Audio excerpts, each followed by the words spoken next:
Springboks lost at Eden Park, a massive disappointment and a missed opportunity from Springbok point of view. But obviously, Scott Robertson will be pretty pleased with the outcome on his side. And with me now at the moment is Jamie Wall, who's back. A lot of you commented in the comments. You quite enjoyed Jamie. So got him back and he's got better lighting. He's in a much more posh place than me in the hotel room. His company's obviously fronted up. Jamie, welcome.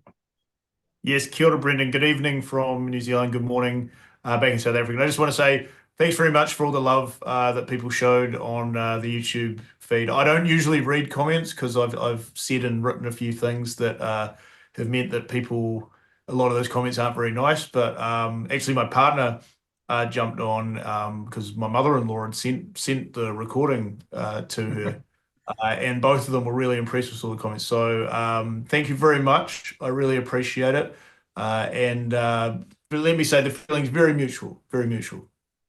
Yeah, no, listen, and obviously it's great. There's obviously a lot of respect between the two countries, and Jamie, you and I work very well. It's nice to see Springbok fans be like that because I mean, especially online. I mean, there's a lot of stuff that can take a very horrible turn, and yeah, obviously this channel wants to have positive discourse, and we do the good parts of rugby, not just the bad parts. Yeah, it's always good to see that. So thanks everyone. Let's get back into the game though. I mean. You at Eden Park on Saturday, you in Wellington this I week. was.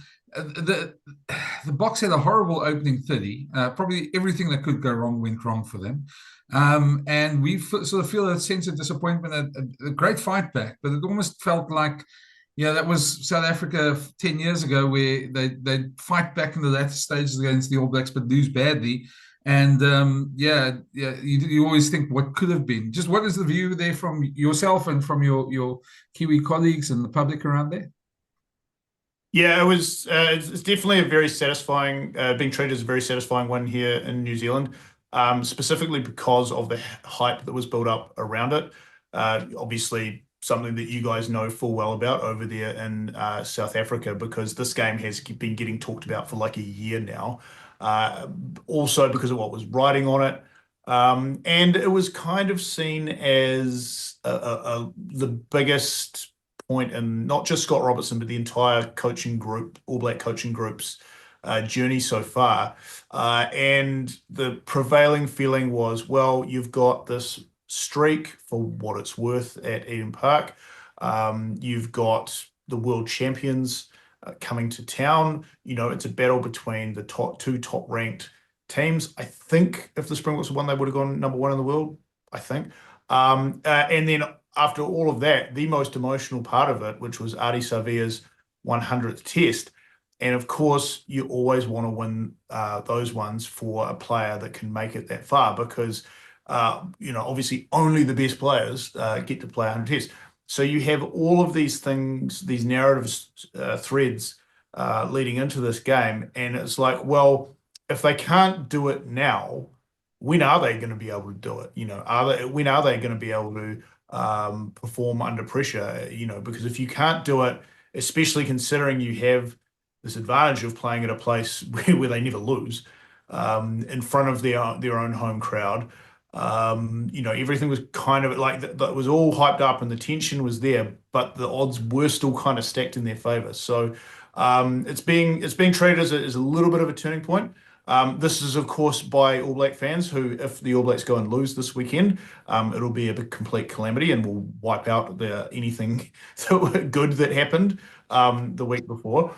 But yeah, especially also considering that the All Blacks were a bit shorthanded in this game. There were a few key injuries that had happened, and they were coming off that loss against Argentina as well. So all in all, I would say satisfying would be probably the best way to describe it. You mentioned what happened to the Springboks in that first 20 minutes. That has very much been recognised by the New Zealand public that Springboks and wins World Cups. However, it's also been tempered by the fact that the All Blacks did score those first two tries on a couple that must have been worked out like months ago. Uh, the look at it, the more you can see that they were specifically targeting areas of weakness in the Springbok defensive patterns. especially that try by Will Jordan, where they essentially created a mismatch between him, Malcolm Marks, and Thomas du Toit at the back of that line out and gave him enough room to get through that gap. And he's always going to win that race. So I think that there's a bit of a feeling that the All Blacks actually outcoached the Springboks, and that the whole thing about Rassie coming in as this genius coach, which is fair, like he is, is that kind of got flipped on, and Scott Robertson and his staff, and by extension Sir Wayne Smith, who came in to help out, they're feeling pretty good right now. Yeah, I can imagine they are because yeah, I mean, I think you're right in that they there is. I'd agree with that being that they outcoached the Boks this past weekend. I think another thing that sort of impressed me and maybe was a bit worrying from a Springbok point of view is that the way that they flooded the breakdown and they saw that as an opportunity to disrupt, and Grant Williams not getting clean ball at the back there disrupted the Boks, and the way they disrupted their lineouts as well. Now I know Dwayne Vermeulen yesterday said there wasn't many ruck turnovers and there wasn't many lineouts lost, and the Boks won a few themselves. But it was just the sense that you got that they came with a plan to disrupt the Boks, and they did it pretty well. And I think from a Springbok point of view, the part of the problem is the Boks didn't react that well. And they had a great fight back. The bomb squad came on. Those players, especially the backline players for once in the bomb squad, Sasha, Kobus Reinach, those guys really put in a good shift for the Boks. But the way they reacted to the All Blacks plans is a concern for me. And I suppose it goes about a general thing this season, and it's be interesting to get your point of view, because there's obviously a bit of doubt in Scott Robertson and that before this game, and we spoke about it last time we spoke. But Rassie's coaching, I suppose, overall, at his own high standards with winning 2 World Cups, this season probably hasn't been as good in that. And you took the whole management team because, I mean, the Italians disrupted us. Georgia, I'm not going to. That was pretty always going to be a test like it was. The Wallabies caught the Boks cold in they sucker punched them in Ellis Park, and now this game as well. It looked like they were almost outthought in terms of just the tactics and stuff like that. So I suppose there are some question marks about Rassie in that. Although I do get the sense that the Boks don't mind too much, I say up to a point, because it's more about 2027, this whole thing. And we'll get into the team selections now. But it's just interesting to hear your take on that.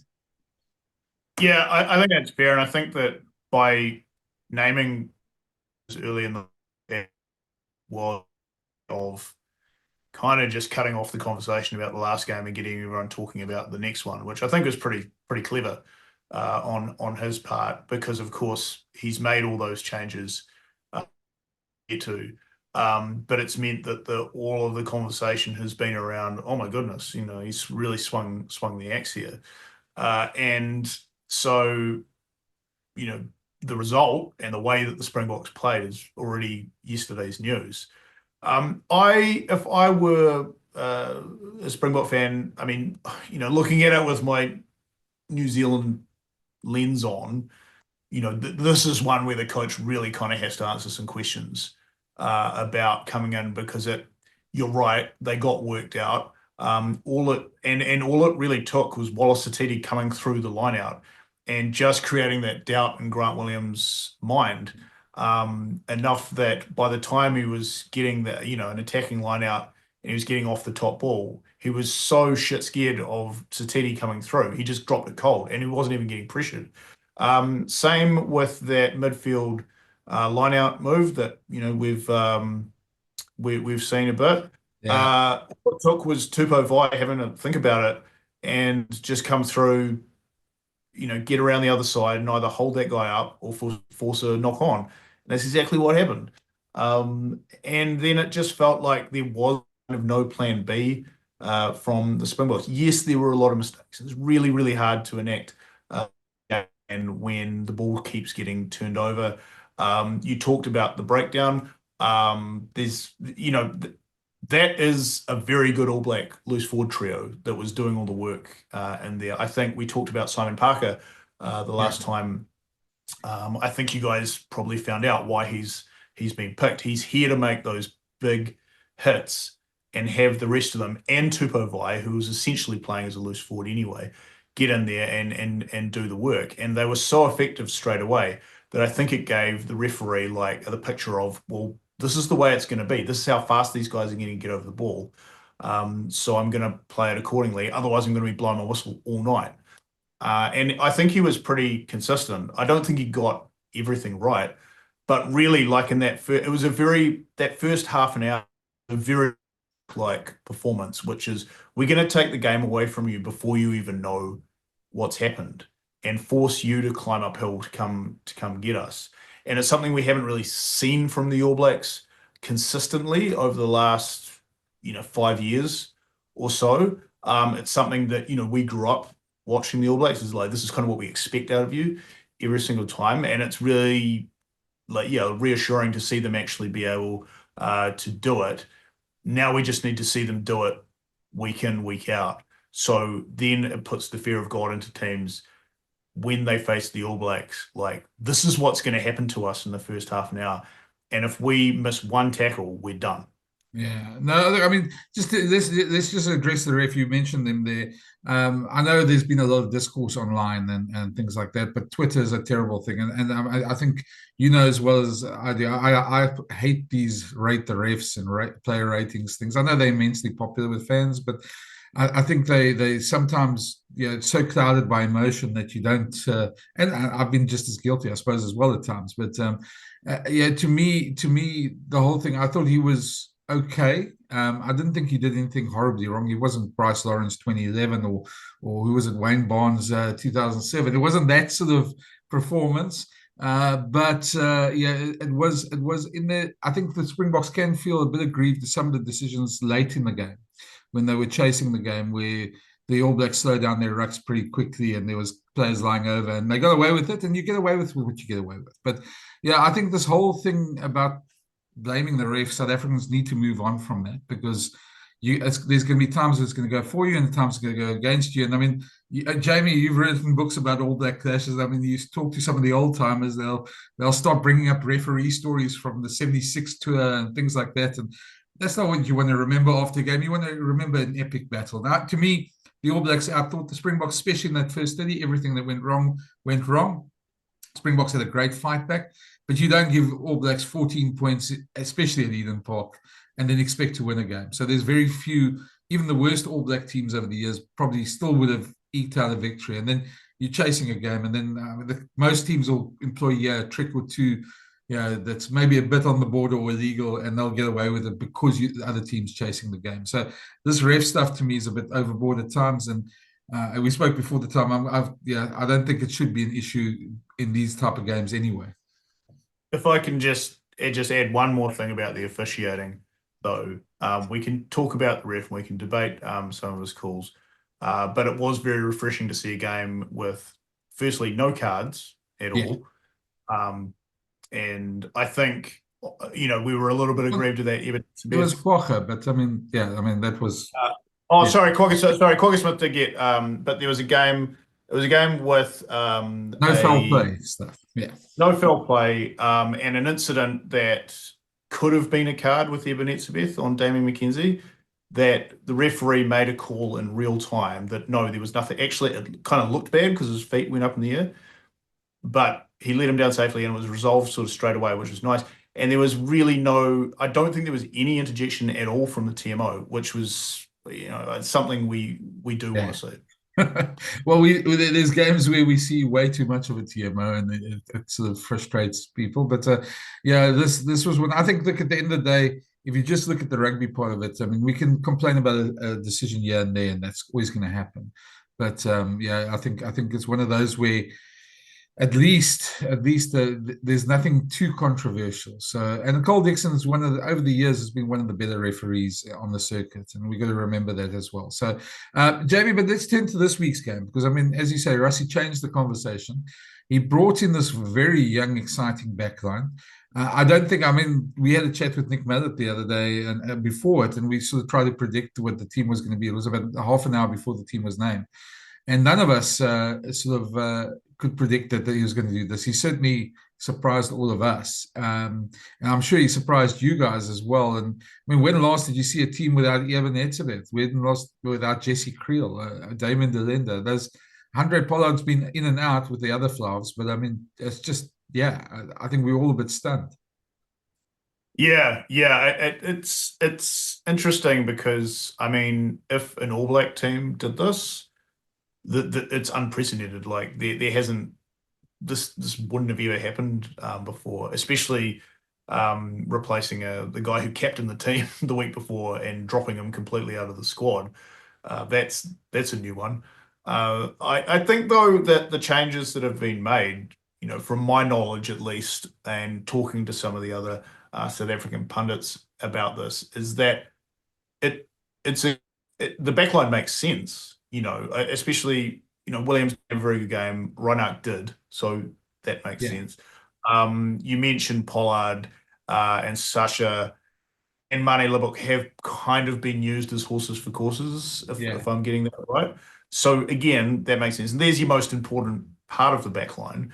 And Sasha played really well when he on as well. So that chose logical.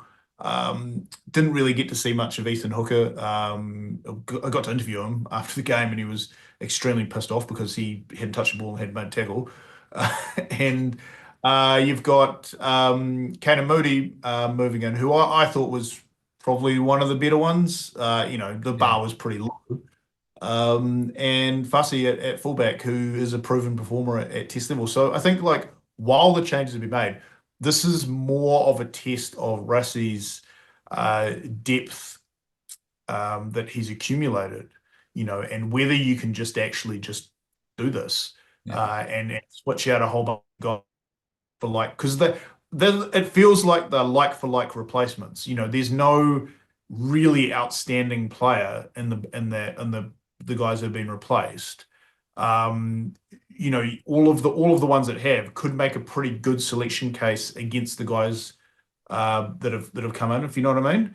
yeah. So had this been the first test and this was the one he rolled out, I mean, we all would have been like, okay, that's an exciting backline. That's interesting. He's picked a few sort of younger players, but this all makes sense. It's just because it's come after a loss, it feels like a massive reaction and potential overcorrection that he's done there. But the pack, which was probably the best part of that comeback, especially at set piece, that's remained mostly the same.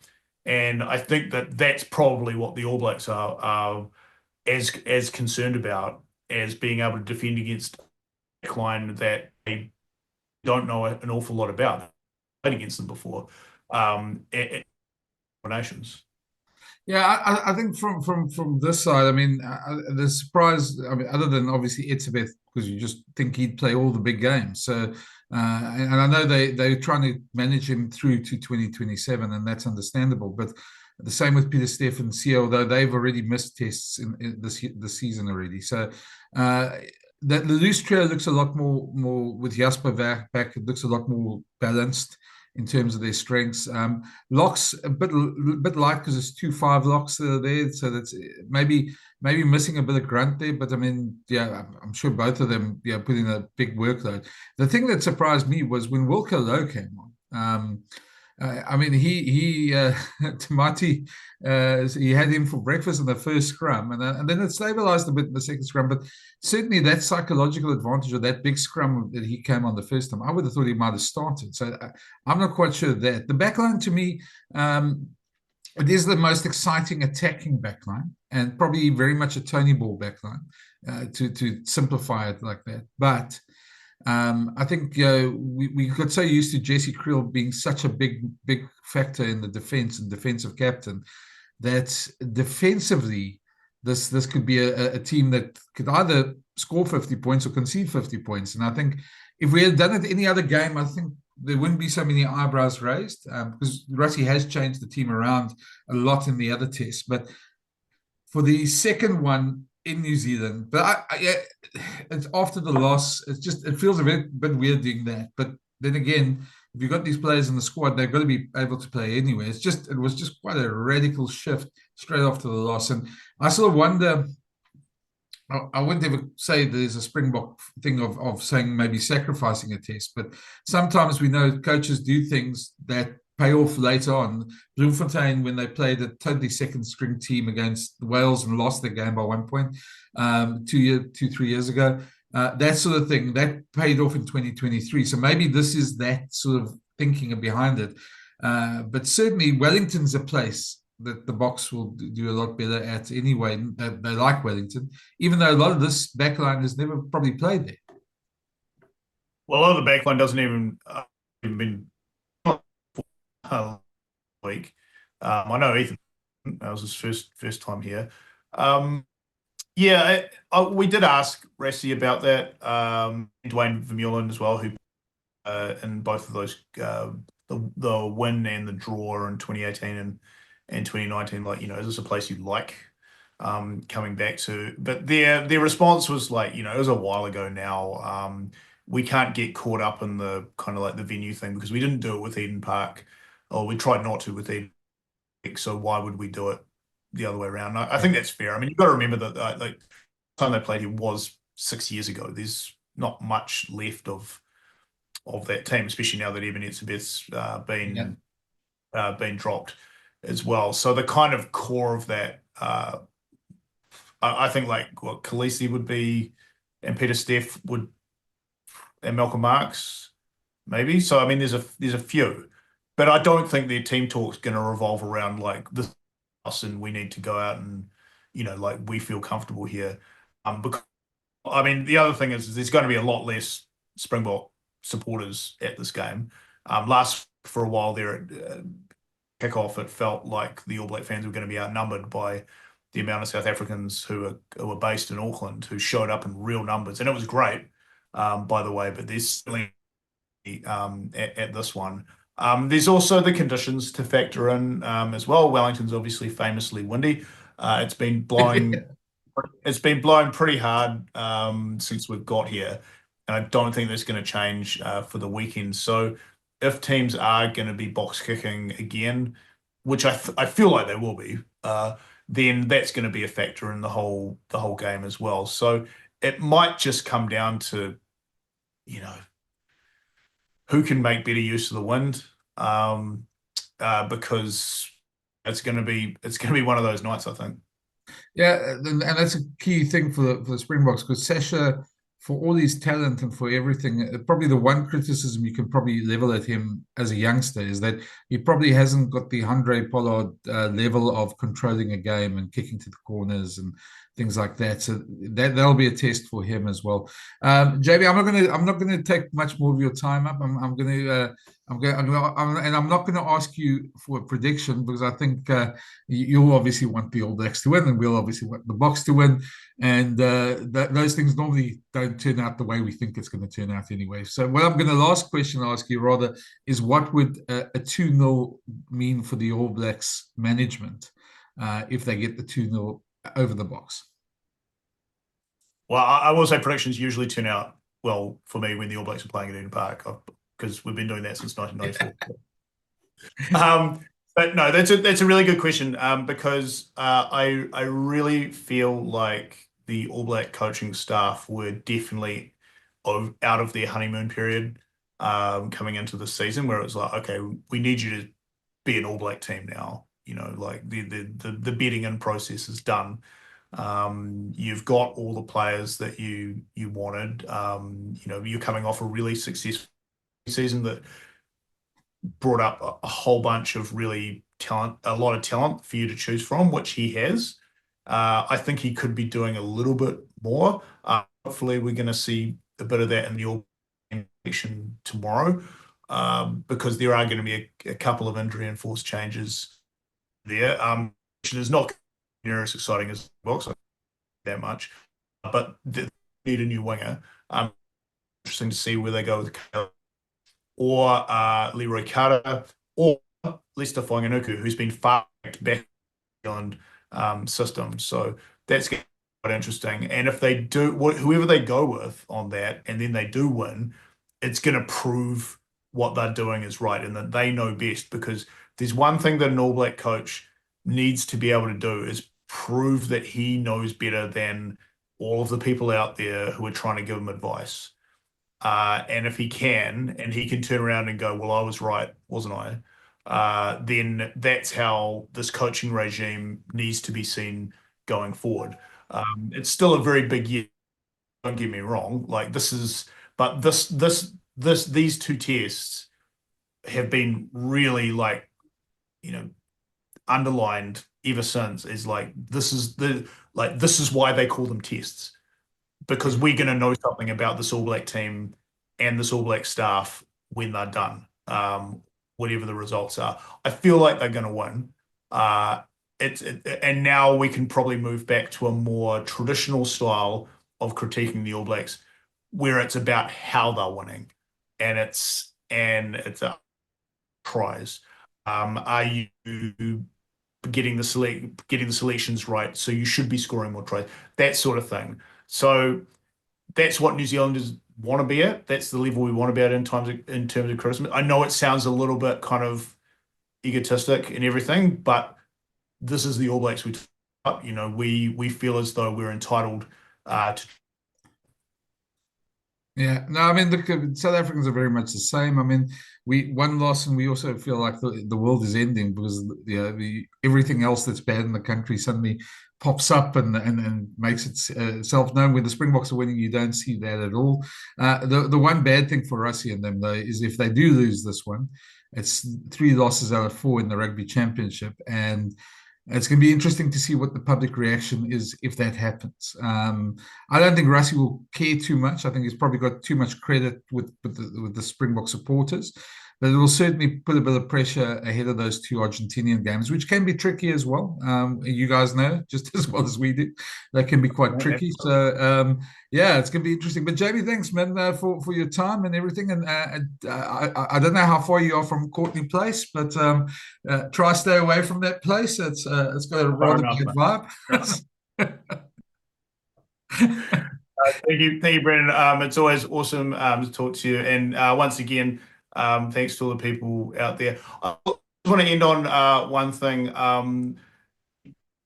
Discourse online and everything, and sometimes it gets a bit nasty. But one really, really cool thing that did come out of Saturday night, the Auckland Schools Combined Pacifica Choir, who sung the anthems. It seems to be really popular over in South Africa, and I'm really proud of those guys. I was lucky enough to hear them perform before a Black Ferns game earlier this year, where they're playing the USA and they sang the Star Spangled Banner. And I remember talking to the New Zealand rugby people afterwards, you got to get these kids back to do an All Black test, and they did. I'm not saying it was entirely my idea. I'm pretty sure everyone else had the same idea as well.